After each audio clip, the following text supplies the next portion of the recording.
నాకు ఇవి చూసి ఒక డౌట్ వచ్చింది. ఈ చీమలకి మేము తింటున్నాము అని తెలియకుండా ఉండడానికి ఇలా తింటున్నాయా, లేకపోతే వీటికి స్కిన్ ఇష్టం ఉండదా అని.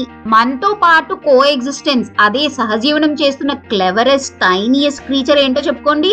మీకు ఇప్పటికే ఐడియా వచ్చేసి ఉంటుంది నేను చీమల కోసం మాట్లాడుతున్నా. ఇవి చేసిన పనికి అబ్బా ఇవి ఇంత టాలెంటెడ్ గా ఉంటాయా అనిపించింది.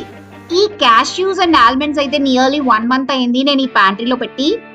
ఏదో ఒక సామాన్ తీస్తున్నప్పుడు ఈ కవర్ అయితే నేను చూస్తూ ఉన్నా, కానీ నాకు ఎప్పుడు డౌట్ రాలేదు చీమలు పట్టాయి అని. కానీ ఈ రోజు ఏదో దొరకలేదు అని వెతుకుతున్నప్పుడు కీన్ గా అబ్జర్వ్ చేస్తే కనిపించాయి ఈ చీమలు. చూసారా ఈ చీమలు ఈ బాదంని ఎంత ప్రొఫెషనల్ గా తిన్నాయో. మనం కూడా ఎంత ప్రొఫెషనల్ గా బాదం స్కిన్ అయితే తీయలేమేమో. మామూలుగా చూస్తే హోల్ బాదం ఉన్నట్టే అనిపిస్తుంది, కానీ చూస్తే అంతా హాలో, ఓన్లీ స్కిన్నే. క్యాష్యూ నట్ ని కూడా చూడండి, లోపల నుంచి హాలోగా తినుకుంటూ వచ్చాయి. దీనికి కూడా స్కిన్ ఉంటే ఓన్లీ స్కిన్నే మిగిలేదేమో.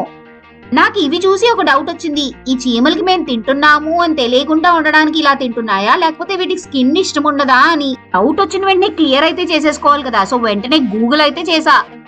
గూగుల్ చెప్పింది ఏంటంటే ants love to eat soft and nutritious part అంట. సో ఏ నట్ నైనా లోపల పల్ప్ అంతా తినేసి స్కిన్ అయితే వదిలేస్తాయంట. నాకు వెంటనే ఇంకొక డౌట్ వచ్చింది. బట్ షుగర్ అయితే చాలా హార్డ్ గా ఉంటుంది కదా, మరి షుగర్ ని ఎలా తింటుంది అని. గూగుల్ చేస్తే తెలుసుకుంది ఏంటంటే చీమలు మళ్ళా ఫుడ్ ని నమల్లేవు, కొరకలేవు. They just absorb or lick the food.